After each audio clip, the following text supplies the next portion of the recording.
The ultimate is to get rid of the flaming problem and stay as clean as we can for as long as we can. I'm only hoping and praying that the horse hasn't bolted. Varroa mite doesn't just feed off the bees as a parasite, it also spreads disease, and those diseases are the really big unknown. Australia's bees are facing an existential threat from a tiny parasite. The varroa destructor has spread rapidly across parts of New South Wales, and it has beekeepers like Neil Livingstone alarmed.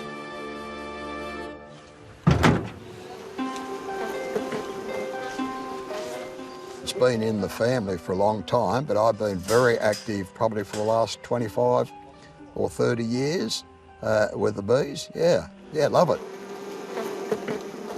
Got 7 hives right here. They have been tested by the DPI and they have come up clean. It's really fragrant as we stand here. I can really smell the honey. You can smell it? Yeah, it's beautiful. But 10 of Neil's hives have tested positive to the mite, and along with nearly 2,000 around the state, have been destroyed by authorities. If you cannot get a handle on it within the next 6 weeks, you might as well pack up and go home.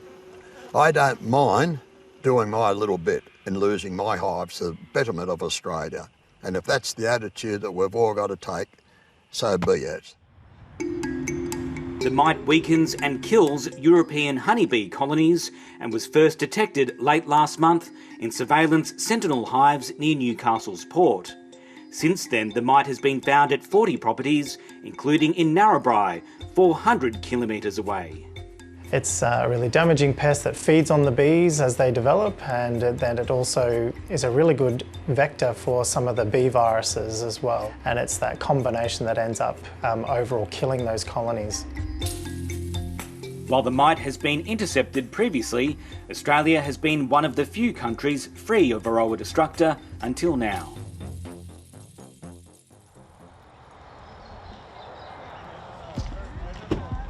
Team 6 is Ian Carney, beekeeper is David, Brian and Lois. All right, shall we go get you? Thanks, Dale. Thank you very much. At a command centre in the Lower Hunter, the emergency response team is stepping up surveillance efforts. What we're doing here today is alcohol washes. It's the best way at the moment that we can actually detect varroa mite. So in a sense, we're working from the outside in now, trying to find that fringe.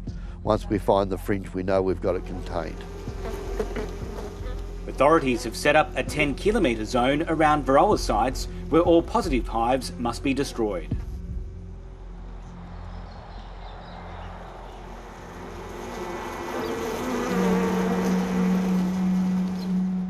So these are our home honey production hives on our home block.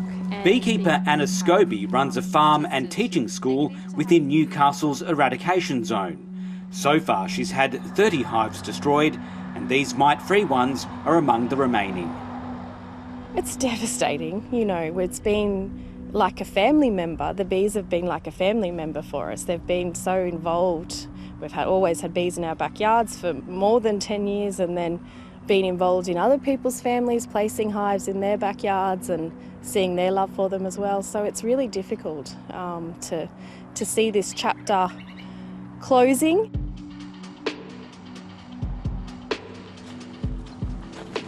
It's not just honey that's at stake. Bees are critical to pollinating crops. Near Mildura, almond farmer Darren Minter is watching the outbreak across the border with trepidation. We need beehives to pollinate our almonds, but the thing is, if it does get out, if this varroa mite does enter the whole bee industry, it'll take out 80 to 90% of the hives in this country, which will leave us very, very short next year. So yeah, it's very, very scary time for all almond growers.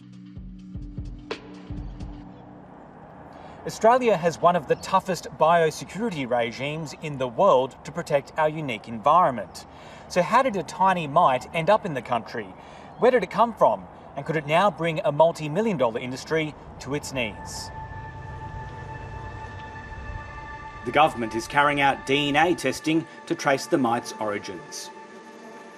You can always say there's more that could have been done, but at the end of the day, we've got sentinel hives in place that have shown that they have done a job. They picked up the mite. It's thought that it could have come on a ship, but it could have come on a plane. It could have come from infected material that a beekeeper brought into the country. After discussions with farmers, the government has relaxed a lockdown on beehives, allowing beekeepers in low-risk areas to move their bees around. Any movements would have to be based on actually complying with a set of regulations, checking hives first, going through a set of protocols. But if you're worried about the mite spreading, why wouldn't you just be cautious and keep the lockdown as it is?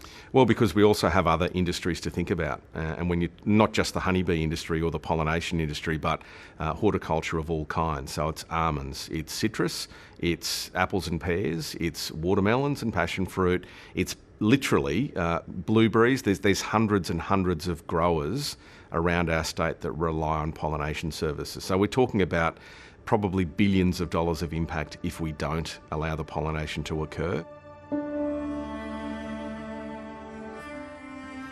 So far, the mite hasn't spread beyond New South Wales, but it's put beekeepers in other states on high alert. At the hives at Parliament House in Canberra, head beekeeper Cormac Farrell is staying vigilant. We've got a really good chance if we can just keep it contained and bottled up. If we can achieve that, then we will kill the mite and it won't spread. It's certainly not inevitable that it has to establish in Australia. We believe we can eradicate the mite, and if we do that, then that's a big tick. Now that's ongoing, is going to continue to be the plan, but you never say never.